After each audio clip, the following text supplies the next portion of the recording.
Aí você pegou um tempo de mudança e isso é o que eu queria te perguntar. Quando você virou professora, você se beneficiou dessa distância ou já era um outro tempo, as coisas já estavam Não, eu em já movimento? me beneficiei dessa distância porque estudar o Estado, a sociedade política Estado, demandava também o estudo da Constituição Federal, né? E a Constituição atual é de 88. Então houve primeiro a participação histórica dos movimentos sociais na Constituinte e depois efetivou-se a Constituição de 88.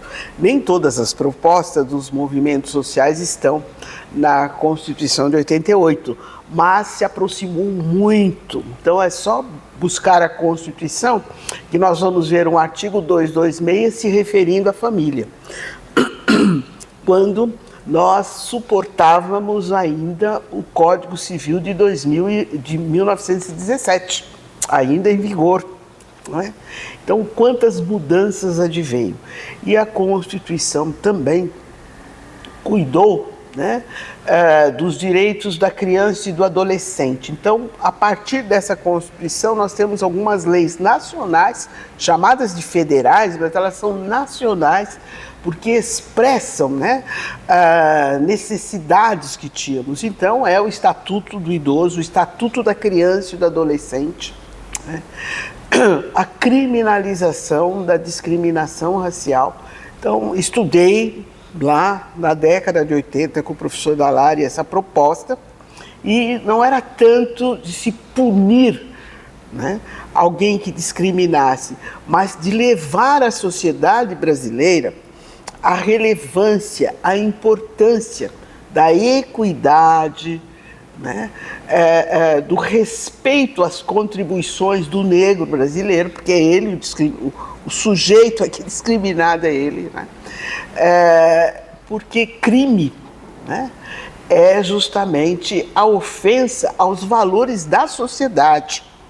Discriminar uma pessoa pela cor, pelo cabelo, pelo nariz, então pelos fenótipos africanos, né, é ir contra valores que a sociedade brasileira construiu. Então, levar a própria sociedade a entender isso, e sobretudo as autoridades, foi uma tarefa muito difícil. Mas vejam que veio na Constituição Federal. A ponto de ser aprovada a Constituição e tal, um domingo, eu recebo um telefonema do professor Paulo José da Costa da minha casa.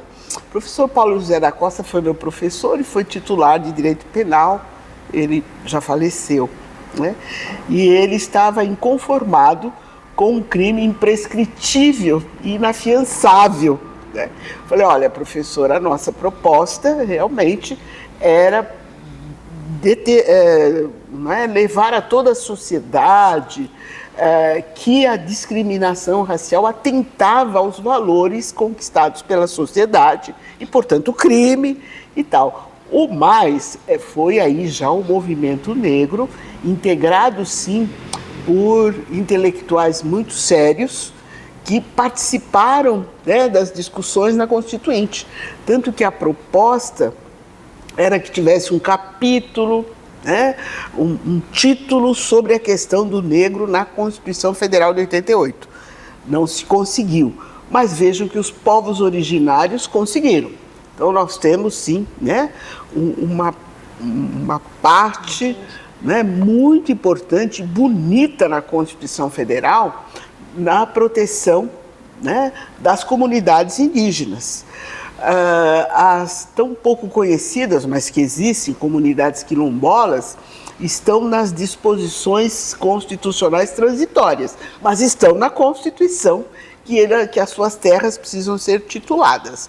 O que nós temos, professora Maria Paula, é, né, descumprimento das normas constitucionais, e aí é muito triste, principalmente com o que já fizeram e ainda pretendem fazer com os povos originários.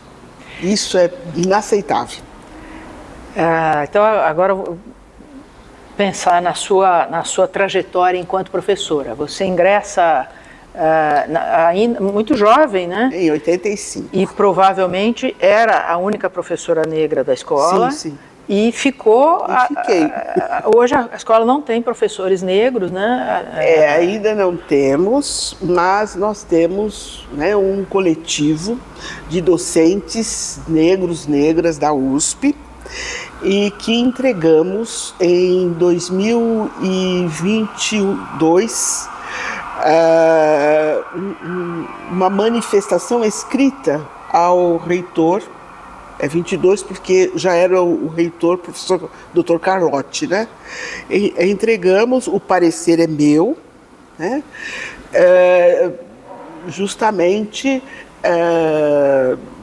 demonstrando a importância dessa representatividade e de a Universidade de São Paulo ter mais, né, professores negros.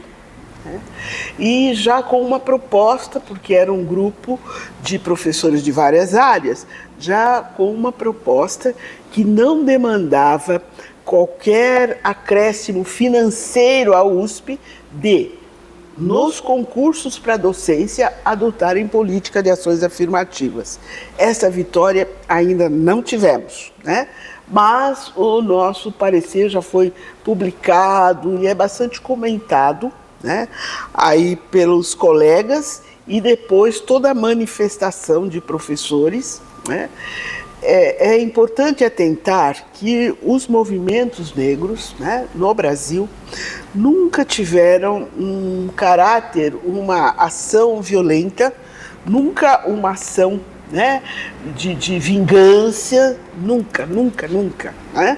É sempre propondo que seja alterada a lei, que seja alterada a Constituição, ou que sejam alteradas, né, as portarias e normas da USP para adoção de política de ações afirmativas. Vão sempre neste sentido, né? Além de o Brasil ter mesmo compromissos, né, com convenções internacionais já ratificadas, que já são direito brasileiro, para atentar para a equidade étnica também, né? A gente pode falar, eu ouço falar que eu mesmo tenho, enfim, dou aula no curso noturno e tem uma disciplina em que eu proponho um trabalho para a gente tomar contato com a questão do antirracismo a partir do ponto de vista da branquitude, que é ainda presente e precisa se educar para esse outro contexto, né? E o que eu leio dos estudos de ações afirmativas diz que essa situação no Brasil do racismo despiorou. A gente pode entender isso, e aí eu queria juntar isso com essa sua trajetória. Provavelmente você começa a sua trajetória docente ainda num clima em que predominava a ideia da democracia racial, quer dizer, a negação da existência do racismo, para um momento em que a gente tem o reconhecimento da existência do racismo e se começa timidamente ou entrar numa agenda de medidas para superar o racismo. Exatamente. O que você pode nos contar sobre essa passagem, o antes e o depois? Olha, é uma construção coletiva porque política. E aí, no Brasil, nós vamos nos deparar, né, com obstáculos, sim, à participação política. Tanto que no meu doutorado, né, qual é a solução, né, que trago, né, para os problemas sociais enfrentados? Melhor participação política, né? Então nós temos até alguns mecanismos que nós estudamos em teoria do Estado, que estão até na Constituição, mas vejam, né, as consultas populares, elas não ocorrem, porque para consultar o povo é preciso informá-lo, né, instruí-los, né, chamar a atenção para certos problemas. E isto, né, não vem ocorrendo entre nós. Então, né, a questão racial vai devagar devido à falta de informação e falta também de uma participação política mais ativa de todos os brasileiros, né? Então, é claro que o direito de fala é realmente dos discriminados hoje, né? Aí com intelectuais tão respeitáveis, né? A própria jornalista Djamila Ribeiro, o do doutor Tiago, né? Tiago Amparo, né? A Maria Aparecida Bento, alguns escrevem nos periódicos, nos jornais mais importantes do Brasil, né? Além de estarem nas universidades. Então, o direito de fala, né? A questão do direito de fala realmente fez parte, né, da discriminação racial, onde alguns diziam, olha, os negros precisam se instruir, tem muito a aprender, nós falamos por eles. Isso também ocorreu, e ainda ocorre, com as mulheres, com a questão dos povos originários, de alguém falar por eles. Com o negro também ocorreu, mas o próprio movimento negro foi construindo, né, melhorando as relações sociais entre nós, né? Então hoje se apresenta como uma questão política a discriminação racial. Nos voltamos muito, né? É quase uma unanimidade dos tais movimentos negros, que é lá na educação, na formação da cidadania, que as pessoas, né, precisam ter a percepção das diferenças. O fato de pessoas serem diferentes, é claro. Professor, agora eu vou explorar uma coisa mais familiar e mais pessoal. Eu queria que você contasse um pouco como é que foi a sua pós-graduação, como é que era a sua relação com o seu orientador, que no caso era meu pai, sim. Como é que... Pode contar algum caos para nós, alguma particularidade? Foi uma vidinha corrida, né? Porque o pós-graduação nas escolas todas das universidades de São Paulo, inclusive aqui na Faculdade de Direito, demandam muitas horas de leitura, demanda participação de cursos de extensão, troca de ideias, né? Acho que o fato de ter participado de comissões da OAB, né, me ajudou, e a muitos advogados que fizeram curso de pós-graduação. Algumas questões que a gente tinha dúvidas, né? As comissões de direitos humanos, comissão, né, de igualdade racial, comissão da mulher advogada, as comissões da OAB propiciaram cursos e discussões. Agora, eu tive também a sorte de ter um orientador muito politizado e com ativismo político. Então, talvez fosse o único professor da Faculdade de Direito, o professor Dalmo Dallari, que tinha um ativismo pelos direitos humanos e não tinha medo. E passava isso para os orientandos, né? Então, as reuniões, né, com o professor Dalmo, o fato de estar também aqui à disposição uma biblioteca, né, muito rica, porque a escola vai fazer 200 anos, mas a biblioteca da Faculdade de Direito já fez 200 anos. Então, nós vamos encontrar aqui obras raras. E aí valeu o meu orientador, porque ele me disse, olha, essa questão do negro, que a sociedade brasileira nega o racismo, acho que ao invés de ir aos abolicionistas, vá primeiro, né, a elite, né, aí, do direito brasileiro, que era escravista, escravocrata, né, e racista, vá por eles. E realmente, né, foi impressionante eu, ao ler e analisar, né, alguns juristas brasileiros do século XIX, né, dos séculos passados, com certeza, mas alguns do século XX, assim, muito compromissados, né, com a escravização e tendo assim a certeza que nunca ninguém iria lê-los, analisar as suas ideias com espírito crítico. Acho que eles morreram acreditando que a escravização nunca ia acabar e nunca também imaginaram que uma mulher negra fosse, né, analisar ou ler as suas ideias, né? Então nós temos aqui no terceiro andar a sala Conselheiro Joaquim Ribas.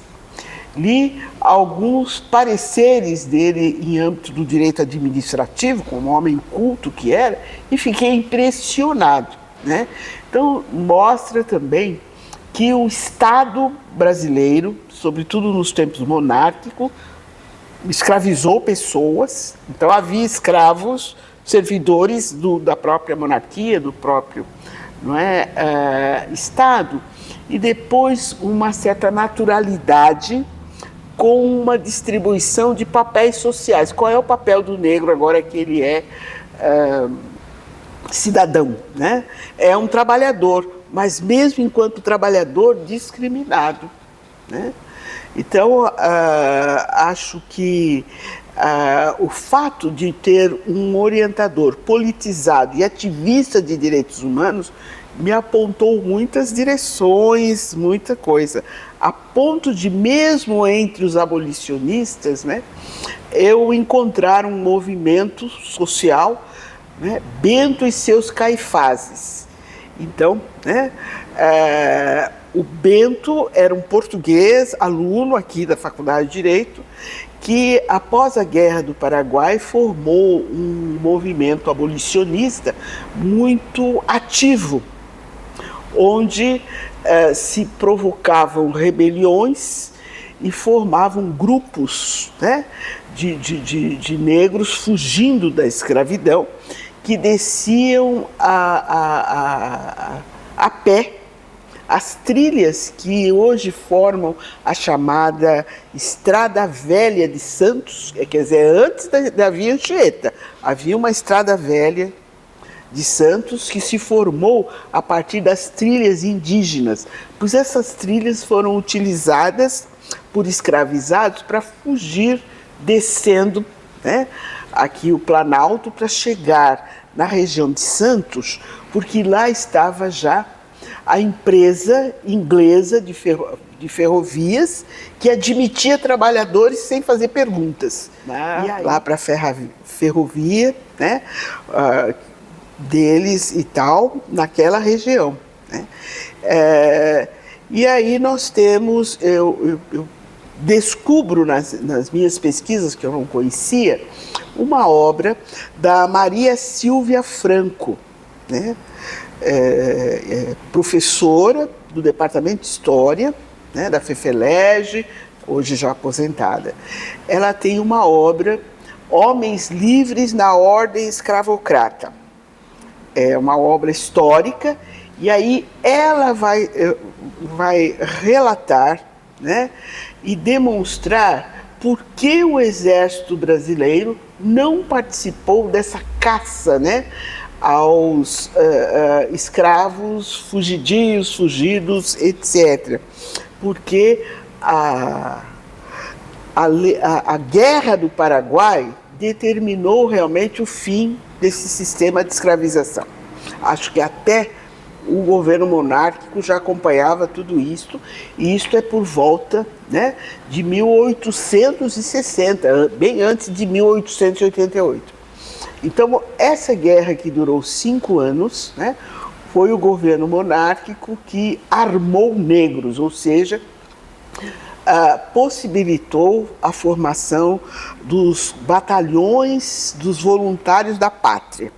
Então, aquele escravizado que aceitasse atuar na Guerra do Paraguai, voltava um homem livre, um cidadão. Então imagine o movimento que foi aí por esse Brasil afora, além de, conforme já publicizado até na Folha de São Paulo, senhores de escravo enviavam seus escravos para a guerra para proteger os seus filhos, porque a guerra foi um confronto internacional, essa guerra, as chamadas guerras cisplatinas e tal. Mas a chamada Guerra do Paraguai foi determinante. Depois da guerra, é impossível manter uma pessoa cativa, porque os movimentos, né, negros da época agora tinham uma arma que não foi devolvida ao Exército Brasileiro, não havia esse interesse. Mas o que a historiadora Maria Silvia Franco nos relata, né, é que na sociedade brasileira do século XIX, né, qual era o ofício, a atividade laboral para uma família branca que não tinha escravos e que, né, não tinha dinheiro. Então, enviar esses filhos para uma força pública, para uma força policial que foi sendo instituída, é o nascedouro muito democrático do Exército Brasileiro. O oficialato vem bem depois. Então, é esses moços pobres que vão. Então, é uma sociedade pobre, de pessoas brancas que não tinham compromissos com escravização. Então, chamá-los na hora dos conflitos após a Guerra do Paraguai para prender, né, para enfrentar rebeliões, receberam um não. Isso foi determinante para o fim da escravização, porque, embora muito respeitável, né, toda a literatura e as ações, né, promovidas, né, pelo Luiz Gama, que libertou mais de 500 pessoas, pelo seu amigo, o José Bonifácio, o Moço, que eu acho que era sobrinho do patriarca da independência, do José Bonifácio, né? Então, o José Bonifácio, o Moço, formado aqui pela Faculdade de Direito, tem uma estátua dele ali. Tem uma estátua na entrada da Isso. escola. Então, aquele José Bonifácio era amigo do Luiz Gama, libertou muitas pessoas. Depois nós temos a literatura dos românticos brasileiros, Castro Alves e tantos outros, denunciava, né, através, então, de poesias e muita prosa, a questão racial, a questão da escravização, mas foi, sem dúvida alguma, né, a guerra que propiciou o fim de tudo aquilo, né? Então, ser bem orientada valeu, foi muito importante. Que ótimo.